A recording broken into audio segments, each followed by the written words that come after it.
Good morning and a very warm welcome to the opening plenary of the Livelihoods India Summit, hosted by Axis and co-hosted by Niti Aayog, themed The Future of India's Livelihoods, Vision 2030.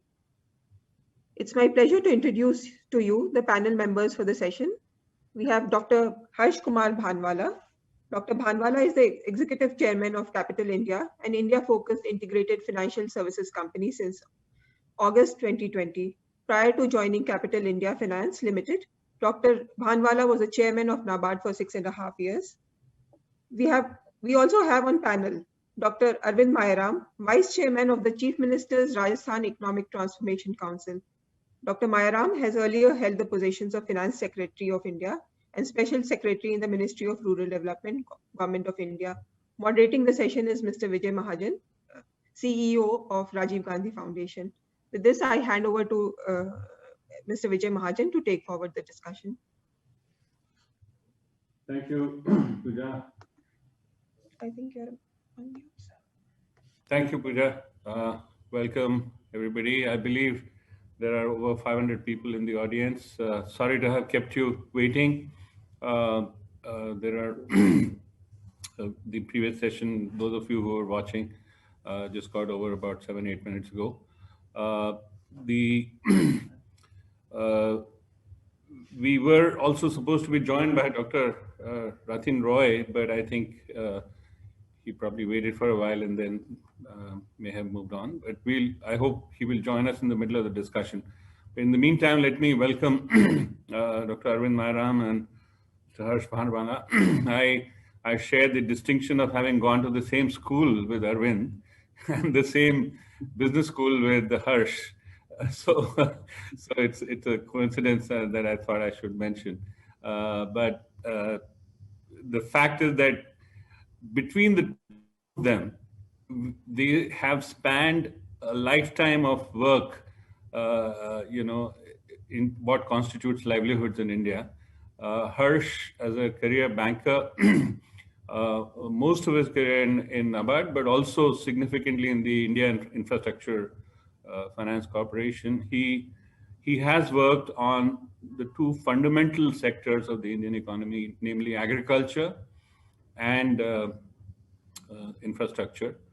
And Arvind, in his career as a civil servant, first in Rajasthan, where he led the transformation of Rajasthan from from one of the Bimaru states to an industrial powerhouse.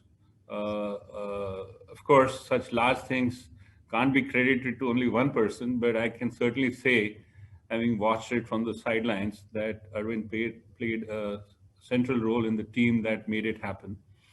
And if today Rajasthan is known for some of its most outstanding industrial clusters, Arvind had a lot to do with it from his days during his time in Rajasthan.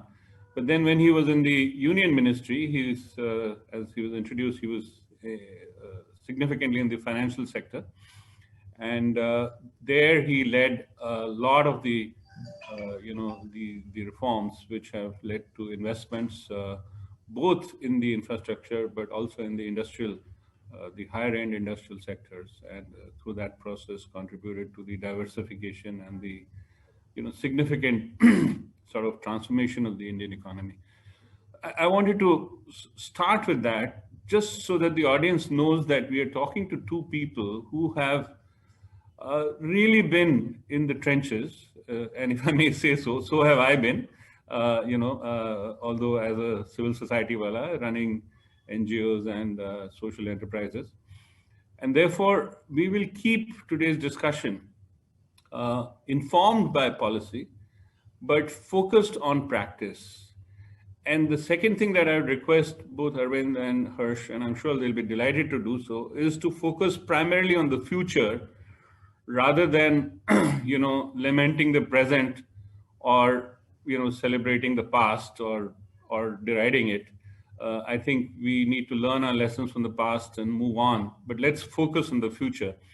In the previous session, I had just finished presenting the State of India's Livelihood Report.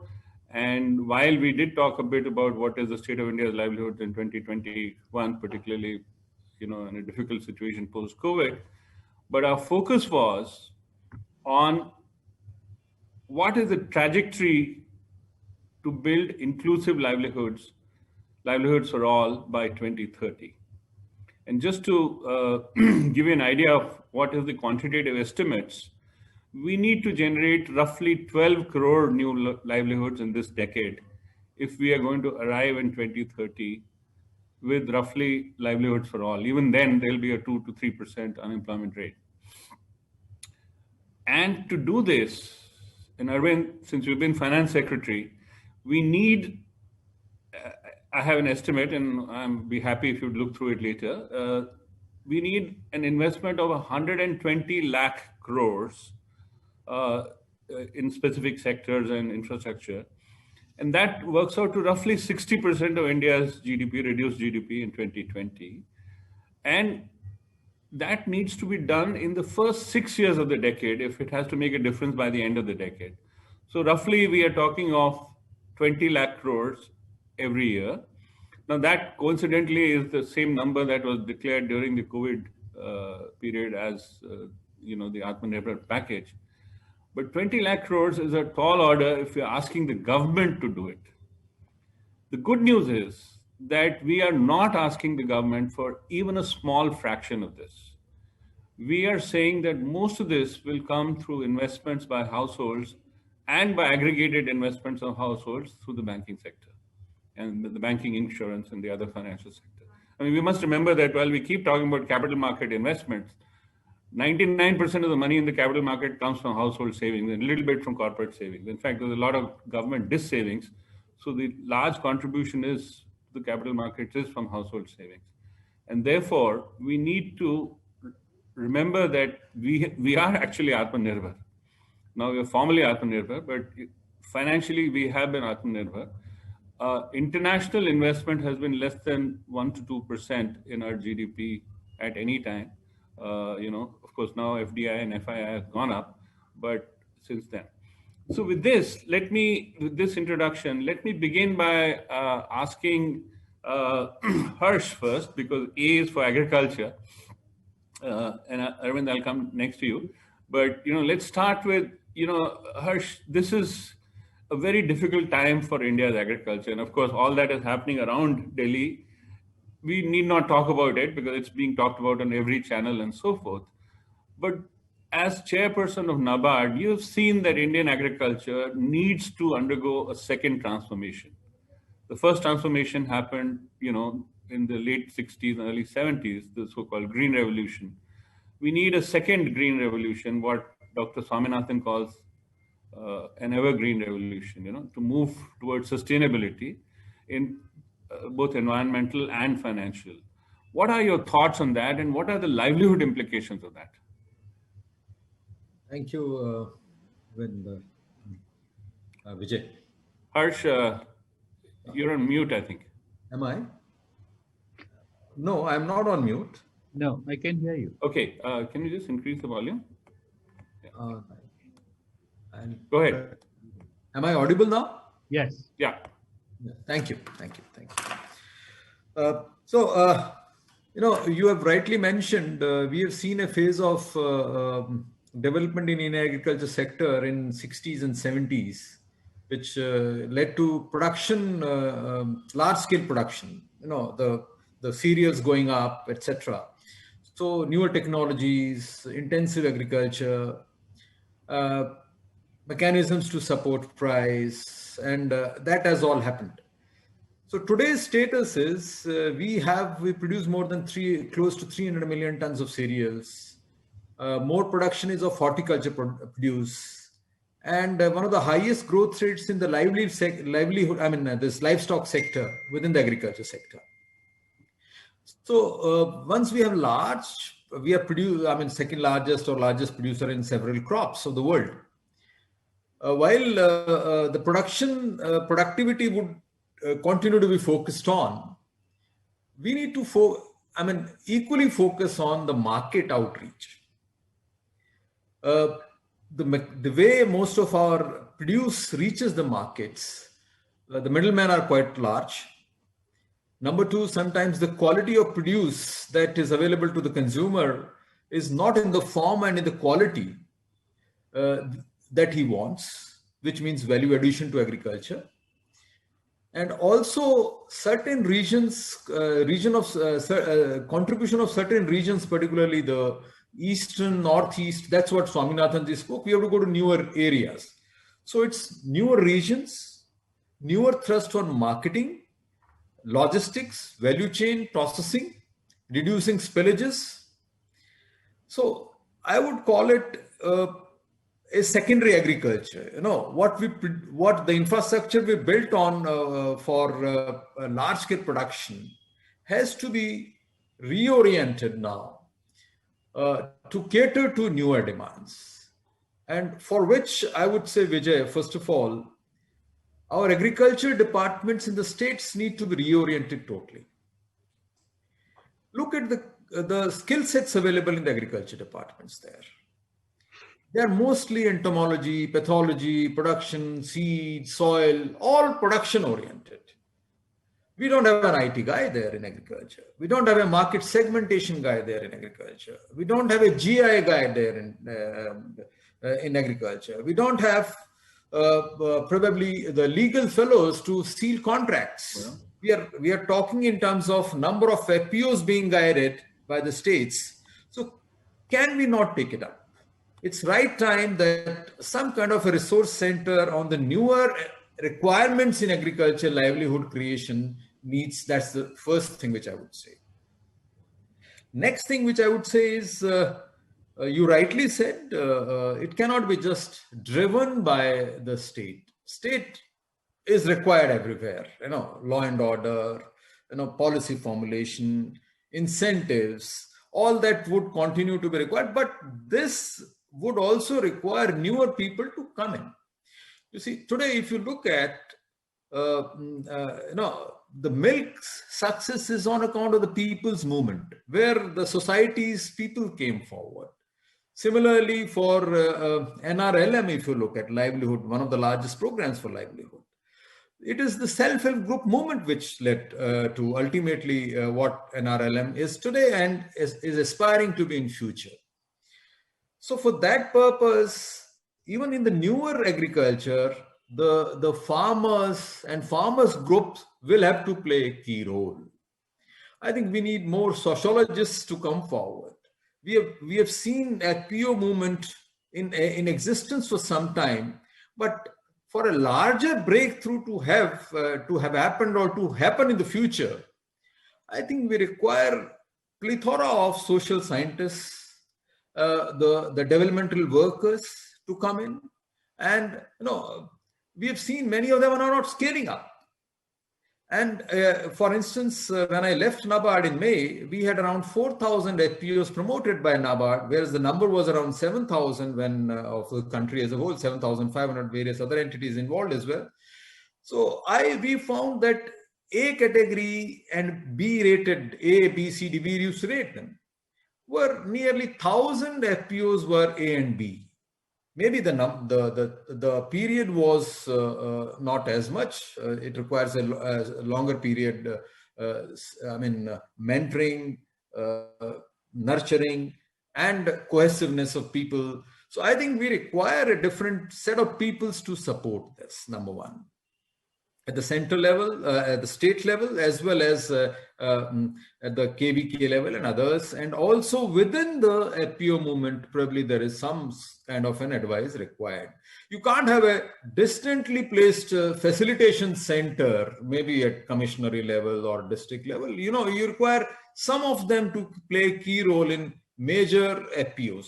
Second part I would say is within agriculture, I think I would say that infrastructure for agriculture support for this kind of work is required. I would still focus on agriculture production in the form of larger availability of water. So I think from NABARD, when I was there, largest micro irrigation fund came up, and also long-term irrigation fund for existing projects to carry on because this large area is semi-arid or arid. So I think we need to focus on those areas for higher production. In addition, food processing dairy processing. During my time when I was the chairman, we talked to the Ministry of Government of India, and we were able to, with their help and with their guidance, we were able to create the livestock infrastructure fund, also the dairy infrastructure fund. Investment in dairy processing has not happened after 1980s, 90s, when the Operation Flood 1 was there, but particularly in the cooperative sector. I think it's time with the higher production. So this entire infrastructure creation, you require funds, which would come from the government and also would come from the capital markets, which you said, Vijay, very true from my side. I would, no, CSR money comes in. We have, that's the contribution by the corporates. But I would also say that newer mechanisms for such support to startups and to FPOs and to institutions engaged in this. You require large-scale mentors when you have startups coming up. We have seen in Tamil Nadu Agriculture University, in Hyderabad, NAM Center producing excellent incubatees. IIM Ahmedabad is producing one. We have supported, ICR is supporting, some other private entities supporting. So these incubatees are working on providing solutions to problems in agriculture. I think there needs to be a greater fillip to this sector. This is typical in the sense that agtechs take a longer gestation periods to establish themselves rather than fintechs and others. Typically, the other startups take, and hurdle rate is also at times lower. So I think this requires, we have seen some funds coming in. $1.9 billion is the which has gone into the support to various agtech startups in the last, from 2014 to 19. So we're seeing a scale up, a saying of crops, large scale application of technology, drones, etc., satellites. We also require fintechs. We also require biotechs. We also require logistic value chains. I mean, input side as well as output side. So this would require probably some other mechanism, funding mechanisms also, Vijay. If you allow me, I just say that we have seen stock exchanges there, but mostly bigger entities take advantage of them, which are for-profit enterprises. So I think there has been a talk of a social stock exchange now. I think social stock exchange should ensure that the NGOs or the larger non-profit entities engaged in livelihood creation in agriculture or in rural areas need to be covered, and there should be a mechanism for them to come on the platform wherein small investors, today we have also seen IT professionals. We've seen new breed of wealthy people also, who are educated, who are professionals, who want to give back. So I've seen number of my classmates, you would also know, Vijay, and sir, you would also know, various people who have achieved certain, who've done some markup and achieved some landmark in their careers. They want to give back to the society in the form of finances as well, not only just rendering a non-financial service. I think that kind of mechanism is very much required. We have seen different entities. So I would come back to that in a little later of what mechanism can come. But just from the aspiration of livelihood seekers in rural areas, I would like to say, you see, you rightly said in your this report, I've gone through the major points. Manrega is a last resort. When I don't have anything else, we have seen in COVID, then the volumes swell. In addition to Manrega, I think government jobs are not available. That's everybody's, we require transparency and fair play in the government jobs availability in competition, etc. But by and large, we need lots of other jobs to be created by people. So this secondary agriculture, agripreneurs, sons and daughters of the farmers and the rural people getting involved in those ops. अब एक छोटा सा example मैं देता हूं कि micro irrigation if you do take, we don't find plumbers to fix hand pumps today in rural areas. So Harsh, may I come back to you in a second round? Yes. And let me, the point that you made, while introducing Arvind, one of the things that I forgot to mention, and it's important to what Harsh you said, is that Arvind also led the thinking on the creation of the National Skill Development Corporation. And the National Skill Development Corporation was not a corporation under the Labor Ministry, it was under the Finance Ministry. Vijay, can I comment for a minute for him? Even Agri Investment, when it was going down, he was Secretary Finance and Economic Affairs Secretary. I had approached him for subventing the long-term investments. I think it has taken off, sir. Let me say that. Right. So Arvind, this is not to sing your praises, but to really say that you've been involved with the real sector through the financial sector.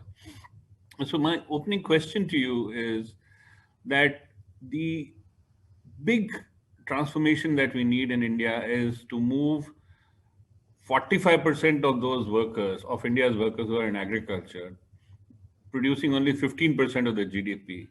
We need to bring this in a reasonable period of time to maybe 1/3 of the workers producing a quarter of the GDP. So some of it would have to mean that workers would have to move from the agricultural sector to what Harsh called the secondary agriculture sector. But then even that is not enough to absorb. So the one big question to you is the industrial sector in a position to absorb? And if not, then what are the solutions? What are the policy solutions? Can we do what China did, which is to move 100 million people out of agriculture but not leave the village? Is it possible at all? Thank you, Vijay. So first of two things before I answer your question. First is I read the chapter that was sent to us that you wrote, and I must commend you. It's an outstanding chapter. And I also want to tell you, I'm going to do a bit of cheating, and I'm going to use it as a resource for a lot of policy thinking that we are doing for Rajasthan government at the moment. So thank you for contributing that chapter. Second point that I'd like to make is that you have spoken of Harsh and you have spoken about me, but you have, I must tell you also that you have been very much in the middle, keeping public policy grounded to reality through the work that you have done. So your contribution also has been immense in public policy. Thank you. Now, two things. First is, I think we have said three things, and Harsh also said, he has tremendous capacity to bring very large, and I always find agriculture sector to be a little mind-boggling because it is not a sector in a manner of speaking, but it's a federation of sectors that comes together. And it's difficult to put it together in that sense, and Harsh has done it quite well. But I think we have spoken of three different things till now. First is finding finance, which actually should be the last, but I am bringing it first because that is an area where I have some understanding. The second part is that we are talking of livelihoods and how to find jobs or livelihoods for young, very young people, as you have brought out in your chapter, that India would have the largest period for the dividend. Can you hear me? Because I seem to have lost, hello, video for everyone on this, so that's why. I don't know whether it's my problem or the problem is on the other side. I'm back. Sorry, there was some technical glitch. Sir. Can you hear us? Face is frozen, sir. I think there is some problem there. Arvind, can you hear us?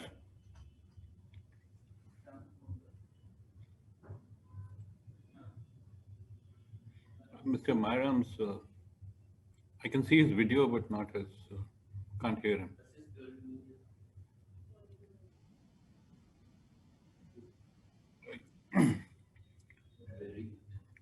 Harsh, maybe till we get Arvind back, Sure. if you would just continue with your point.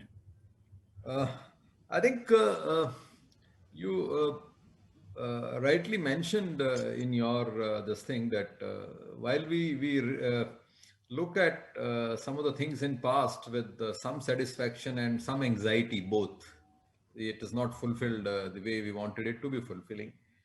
But the future is of livelihoods is very important. So I broadly covered sectors which I mentioned in rural areas will need focus, but I have something more to mention here. Vijayji, I think our natural resources in rural areas are getting depleted. Soil is not as rejuvenating as it was earlier. Then we have an issue with air quality, particularly in north, and then we have issues of climate bothering us at many events. We have seen large scale. Yes, sir. I just finish in a minute, and then you can take over, sir. They asked me to fill up the gap. Yeah, please do. Also, in addition, water is depleting. So these three natural resources need to be conserved. And this offers openings for various livelihoods also. I would just finish and I'll detail this later. I'll request Arvind Mairam sir to continue his deliberations. But this offers a lot of opportunities for livelihoods, Vijay. So we were talking about the three things that I had mentioned. The first one, of course, is how do we find. So I'll come to the finance last, but the first part is how do we find livelihoods which are not purely grounded in agriculture. I think we have missed out on two as a country, and I think as a policymaker, having been a part of policymaker, I think it has been a singular failure of policy in India. That we have, for the longest period of time, looked at rural development and urban development as two different things altogether. And I think that has created a huge amount of dichotomy in the country. So whereas you find, and this is shown by migration also and by your report also, that earnings in the rural areas are much less for the same kind of job, with say informal sector job, than it is in the urban areas. And therefore you have huge migration from rural to urban. But we have continued to put a lot of focus on rural development in a manner as if it is different from what urban development is. And this has been one of our major failures in the country in the last 70 years. I wish we had 20, 30, 40 years ago obliterated this distinction, and perhaps the results would have been very different. Now, the effort was made starting with Dr. Kalam's idea of Pura, which was provisioning of urban amenities in rural areas, which we had tried to refine and fine-tune and projectize, which later became Rurban Mission for this government. But it has really not, that in the minds of the policymakers, this distinction has not gone away. Now, if we don't do that, as you have also shown, by 2030, 40% of the India's population has to become urban population. Do we have enough number of urban areas to absorb them? Because urbanization also results in non-farm jobs. When you talk about not finding a plumber for fixing a hand pump in the rural areas, the reason is because there is a demand for that person in the urban areas. And so they move to urban the moment they are trained. And we have saw this also in the National Skill Development Mission that was launched in the Finance Ministry. We saw the fact that more and more people who were trained in the rural areas would move to the cities once they had got skills, because they could earn better and they wanted better life. I mean, everybody wants better life. They want their children to have better education. They want better medical facilities. And these are not available in the rural areas. So first thing that we need to do as a paradigm shift in our development strategy is to begin to look at creating more cities. We need to create more cities or more urban centers which have the facilities which will prevent, which will slow down migration to large cities, which is happening at the moment, and the cities are becoming completely unwieldy and are becoming very difficult to govern because they're becoming too large. I mean, look at the size of Delhi today. It is completely impossible to govern that city. So we need to do this strategy change has to happen if we want to create jobs in the non-agriculture sector. Now, one question which will arise, which we have also seen, if you look at the SDGs itself, say, the Sustainable Development Goals that India is a signatory to, the kind of resource required to be able to only provide drinking water or sanitation and so on, the amount of resource required is humongous. It's a great requirement for resources.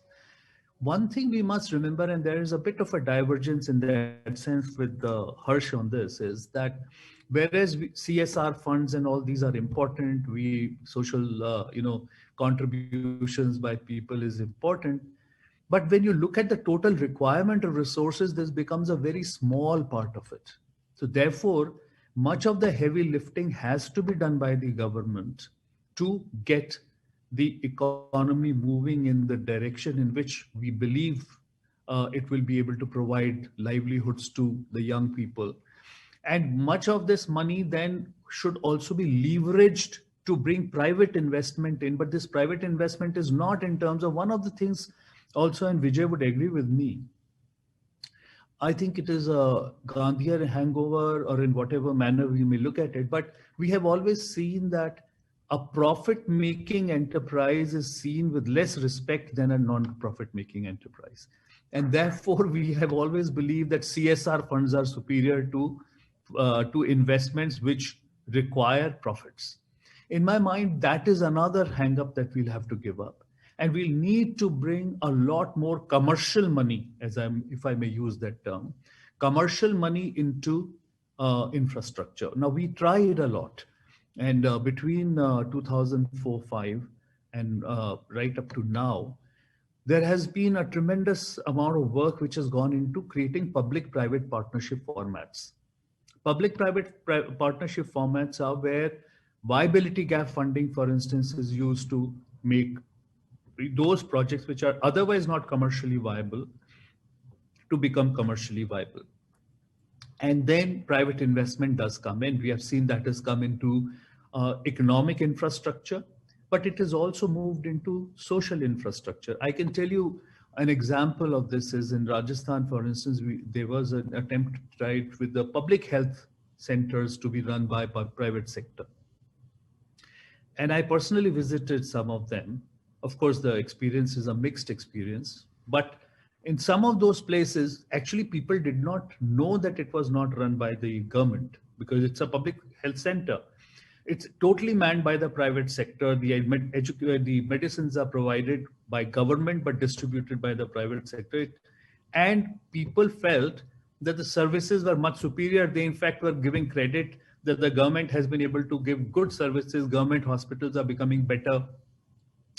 Not really looking at how the private sector had brought in these efficiencies and also some part of investment, but they were getting a return on it. Government was paying them. Now, who pays is not an issue. When we talk of commercial format, it does not mean that the poor will have to pay. But commercial format means that the private sector does get a return on their investment. So it need not always be a civil society effort, an NGO effort. I mean, I'm not decrying that because that's a tremendous amount of impact these civil societies can bring into this sector, but for different purposes. I find it difficult to believe that the civil society effort can actually generate the kind of resource which is required to be able to bring this kind of infrastructure in. Now, two things.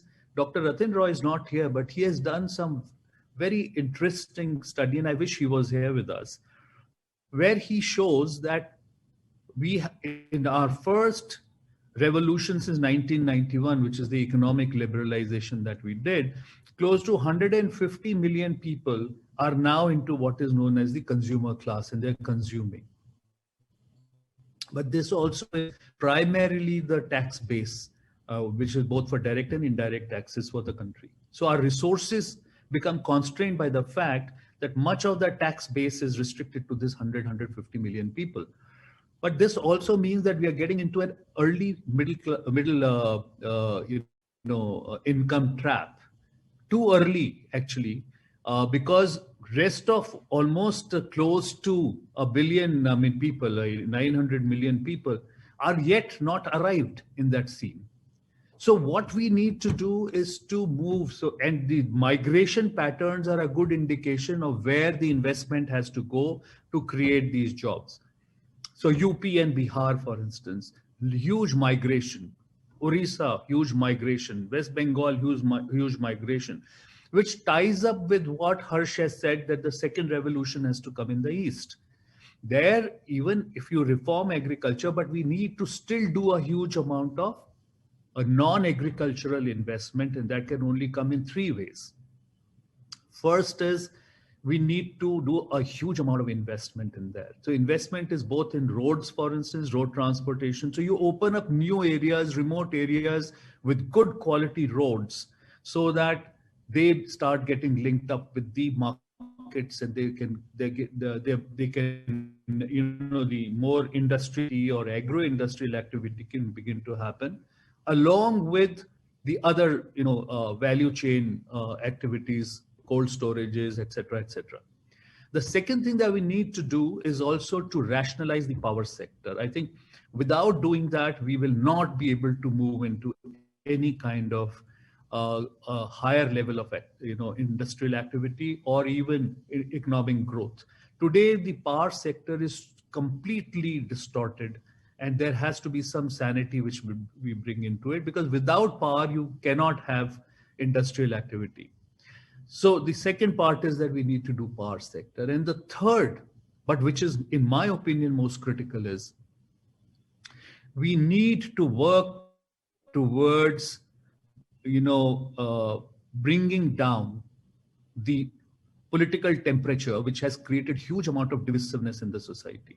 Now, I'm not talking at the moment, I'm not giving a political discourse. I'm talking purely economics. Economics says that if you have divisiveness, then the chances of social anomie or unrest is higher. And when there is social unrest, economic activity takes a beating. And therefore, the investors are wary of going into those countries or into those regions which do not have what we would say law and order. And if you have all the time, you have kidnappings, you have killings, you have lynchings, you have agitations, investment will not happen. So we need to bring that temperature down in the country to start off economic activity. And this is where I would think these three factors we have to deal with. Once we have these in those areas, and migration is a very good indicator from those areas which are the home regions of the migrant labor, and moving to the other areas where they find jobs, we need to begin to create industrial activities, services, urbanization in areas from where people are migrating. So Thank this you, is something that we need to look at.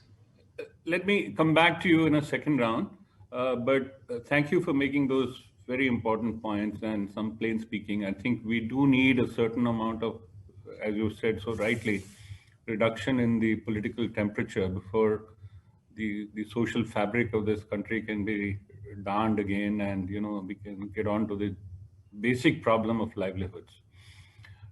And your emphasis on the East, because that's where there's been what was erstwhile known as the Bimaru state, and the R got dropped out. So it's all now basically East, Bihar, Jharkhand, Orissa, Chhattisgarh, West Bengal, and sadly Assam has got added to that rather than, remaining the bucolic Northeast that it was. And the other point you made was about rationalizing the energy sector, and so wanted to ask you one more question, though, Arvind. Since you worked on the whole issue of uh, human resources, the skill resources, and from the time the new skill framework and the whole ecosystem was created, 2009-10, there's been a fair amount of progress. There's a lot more to be done, but there has been a lot of progress. But there's the other sector which Harsh mentioned, the natural resource base, the Jal, Jungle, Zameen including the soil, which actually now needs massive amount of reinvestment. We've basically degraded this, productive infrastructure for livelihoods. Could you apply some of the same kind of innovative financial thinking that you had applied first to infrastructure, first to industrial development, then to infrastructure development, then to human resource development in the skill sector? Can we do it in the natural resources sector? And Harsh, I'm going to come back after Arvind answers that to you as also on the same issue. Well, yes, most certainly one can. I mean, most certainly one can. It would be a little more difficult uh, because of this natural resistance of the people, because they believe that anything different is likely to upset the equilibrium. And therefore, you see always a resistance by the people in the agriculture sector whenever we are talking of reforms. But I'm sure that this is not going to be. I'll give you a simple example. For instance, we were talking of land, and I was talking of urbanization earlier.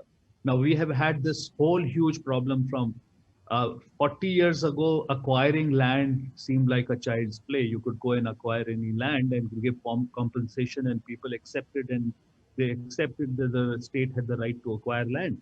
But today you can't even acquire land for railways. You can't acquire land for roads because there is a huge amount of resistance for people to give, for common purposes also to give land. And the compensations have become humongous. Therefore, the cost of infrastructure has also become difficult. Consider it this way. Industrial land. Why is it that we need to give land for 99 years lease for industries when the life cycle of any project is not more than 30 years? So what if we start looking at reforming the land, the use of land in a manner? In Rajasthan, for instance, we did something very interesting, which was we allowed the lands of the farmers, especially the unirrigated land, because Rajasthan has very large number of unirrigated lands, for them to give these on lease for solar power without having to convert the land use. Yes. And then after 30 years or 20 or 30 years, the land will revert to the owner and remain agricultural land. Now, this is an innovation in land use, because all the time we were talking about conversions, and then the lease has to be of a different type, and then the government will give the lease, and it was a messy affair. What if we were to do the same thing for industrial purposes? What we were to say that you can aggregation companies can come in, aggregate lands of the farmers, but the farmers do not alienate their right on the land. They just give it for lease for 30 years for putting an industry. And after 30 years, when your life is over, you remove your, kind of construction and remove your machinery and let the land be back with the owner. And for 30 years, they earn a lease rent on this, as they would have. So if you have unirrigated, not very productive land, you can use this in a different way. So there are different ways of, similarly for forestry. I mean, even in forestry today, the problem is if I want to do social forestry, you require wood. But the laws governing commercial forestry, I'm sorry, not social forestry, commercial forestry. If I want to do commercial forestry on my land, I want to grow trees and sell them for commercial purposes, it is next to impossible. Because although there are rules which permit you to do so, but the process of verification, and then once you're transporting the certification and the forest department certification, is complex. So what is happening is it is easier to go and cut trees in the forest area and pay bribes and steal the wood, but then do a commercial activity in terms of growing the wood and selling it for purposes of, say, paper making or even furniture and so on. So I think we need to begin to look at that. It is possible to do that. It's not impossible at all. Let me turn to Harsh. Harsh, as chairman NABARD, you had several programs where you were funding natural resource regeneration. Of course, at a pilot level through the UPNRM, but through the Rural Infrastructure Development Fund, a lot of irrigation programs were submitted. But the fact is that irrigation programs do not add to the net availability of water. The water resources crisis in India is the fact that we are letting too much of our rainfall just flow into the sea. And that requires a different kind of investment, and which has longer gestation, which has lots of externalities. It's not possible to, get the benefit exactly in the same landmass where the investment was made. All the complexities of watershed management. So particularly starting with water, but also Zameen and Jungle, and then also Urja, energy, the issue that Arvind mentioned. What are your thoughts on how do we bring private capital into these without making it, bringing in the exploitative tendencies of private capital, which is what a lot of the agitation is about? I would say two things in this regard, Vijay. Broadly, two things. One is the private part, which you said, capital part. And the second is structured finance from within the government. You see, government at a particular point of time is constrained for resources, be it state or the center. I think when I was there, with the Ministry of Finance, we were able to devise a number of ways to ensure that upfront there is a developmental effort. Impetus is given to that. So we raise resources from the market for these areas. And since the revenue charges or the earning is not there to incentivize states and others to take it up, we provided some subvention. So this year's budget would be a nominal amount, but it will be spread over the years as and when the revenues come. And probably we also need models where once this process, when the irrigation comes, then probably who pays for irrigation development region? How do we reap it back over the years? So we need models for that also. So we had this government's initiative, Har Khet Ko Pani, more crop per drop. So we had funds for that. We raised it from the market. I think if you look at NABARD's balance sheet today, rather than RIDF, we are going to cross the other infrastructure initiatives. It has already crossed 1 lakh crores. So this holds huge potential, and each budget nominal amount goes, although the borrowing subsequently has to be repaid to the people. So that's one way. For the private part, I would say that, for this also, you require some kind of a relaxation in borrowing of the states. That's what we're going to see, because the fiscal space available to states is going to be a little less in this area. But largely it is going to be a governmental effort. I have no doubt. Second part is for the private people to come in. I think we need a better bond market, first of all, a deeper bond market for people where the investors with the deep pockets and longer appetite can come in and invest. That's number one. Secondly, this entire gamut of impact finance requires very adequate measurement tools. I am ready to give money, but what happens to my money? I am ready to, so we require newer instruments. For instance, development impact bonds, DIBs, can be popularized. Similarly, we require every state at least some organizations of credibility to measure impact, which is not happening today. I'm ready to put in even if 100 rupees or 1,000 rupees or 10,000 rupees on the table, provided I know that this is going to be impact of what I have to do in addition to the tax which I have already paid. So there are people who can put this up. So newer instruments, good measurement for attracting, and reforms within the capital markets to ensure that the money flows in.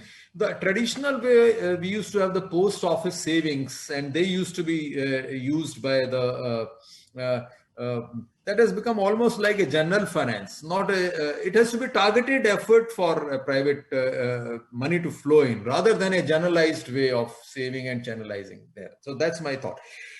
We also requires newer organizations with governance focus on them. We should start rating the institutions in rural areas that governance wise, this is A rated, this is B rated, this is C rated. So this is a new kind of thing which is required. This will attract the people to come in and say, yeah, hey, look at this. There is a AAA rural livelihood creating entity in this area. So why should I not? In addition to finance, Vijay, I have number of times I have said that, we have annual action plans. We have for the district, we have annual credit plans for the district. We have no annual or a long-term human resource plan for a district or for a region. Now, it is very important. Unless we know our endowments well, how are we going to deploy in which kind of livelihoods? It's impossible. And the traditional way of polytechnics working the way they were working, they have to upgrade to newer courses, newer skill sets required. Mobile repairing is fast catching on. Is there any short-term duration course for mobile repair? It's private entrepreneur. I mean, one learns in a shop, but there is no 15 days course in a polytechnic or ITI for that. We don't have micro irrigation pump sets being repaired, tractor repair.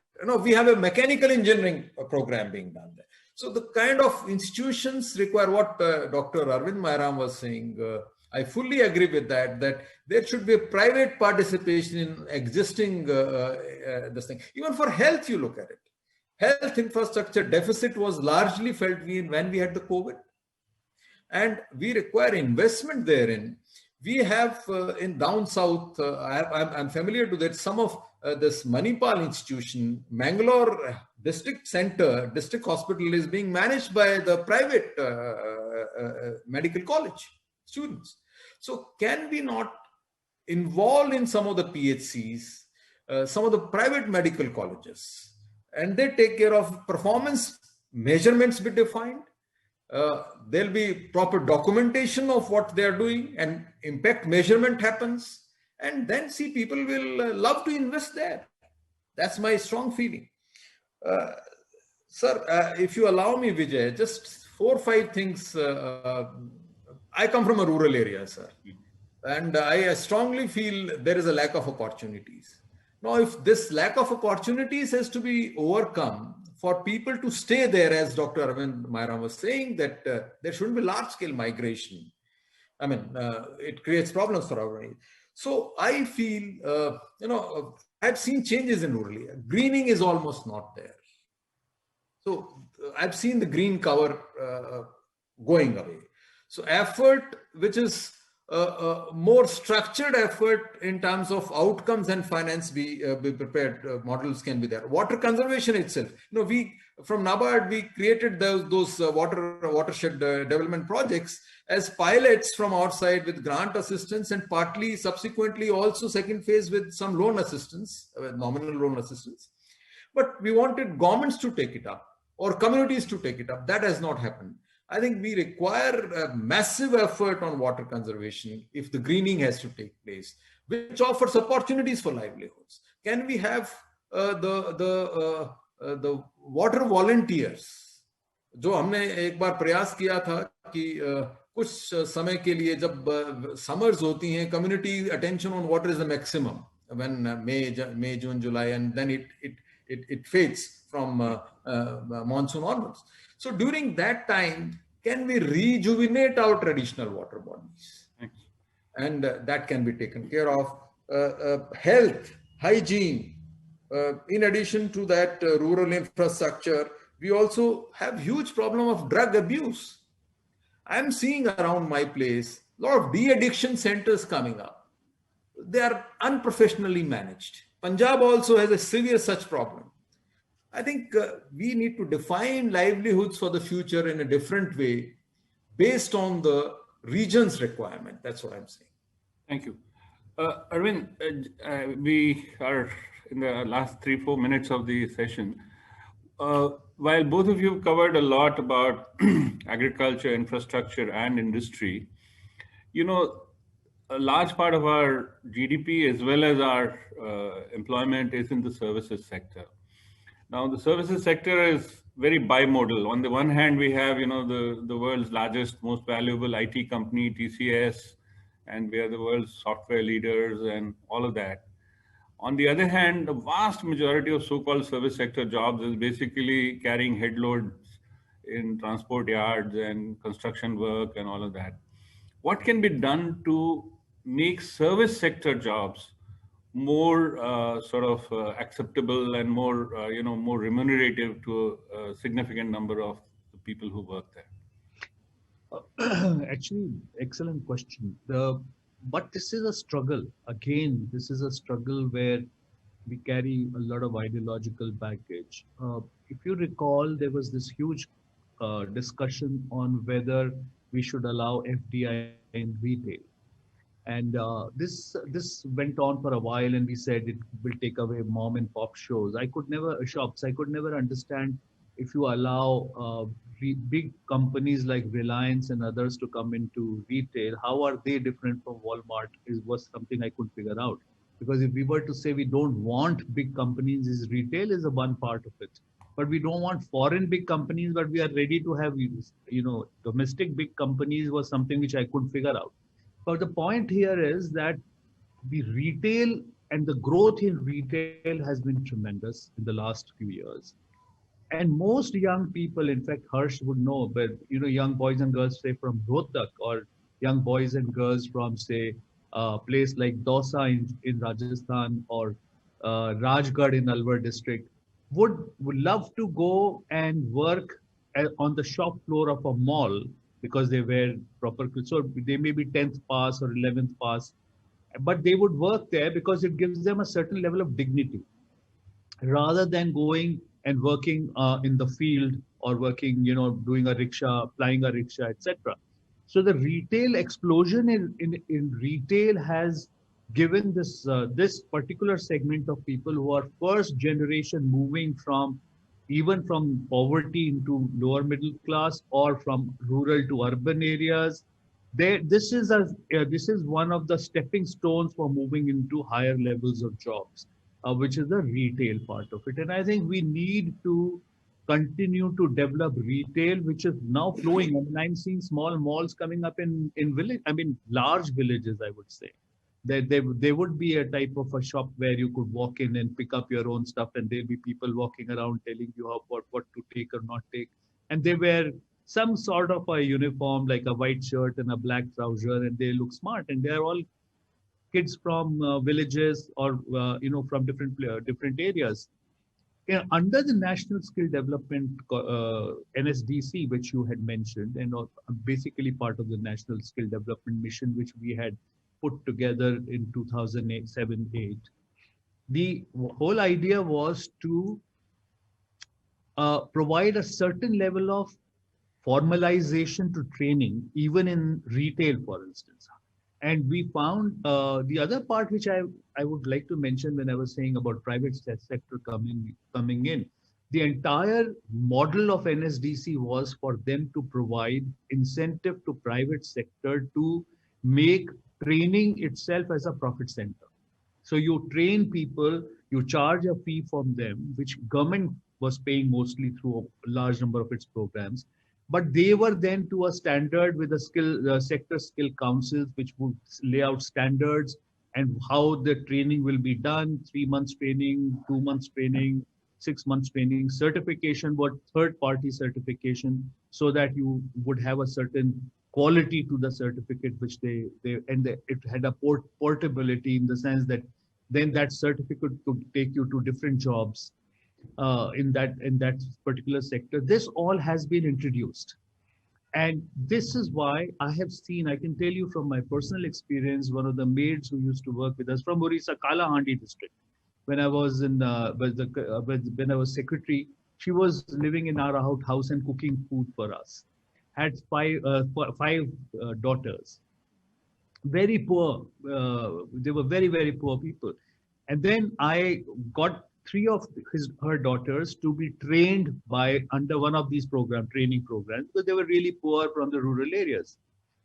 And one of them got a job. She's now with H&M in Connaught Place showroom. She goes there, dresses nicely. She gets a certain amount of coupons to buy her clothes. The other one is with this Kentucky Fried Chicken, KFC, and the third one is in a similar kind of area. They are all earning 14 to 15,000 rupees a month. I mean, considering from the level from which they came, after doing 10th or 12th or class, they have all gotten into these retail kind of jobs, which is giving them an upward mobility. The family itself now has refrigerator and a television and all kind of things, which is such a happy thing to see. So you have this transformation which can take place, and in my mind, retail is going to be the backbone for this transformation from from poverty up to kind of moving up above the poverty line, etc. And we need to give a lot of focus to this and skilling of people and having it more organized rather than just telling people to go and stand in a shop and do sell goods there. Thank you so much.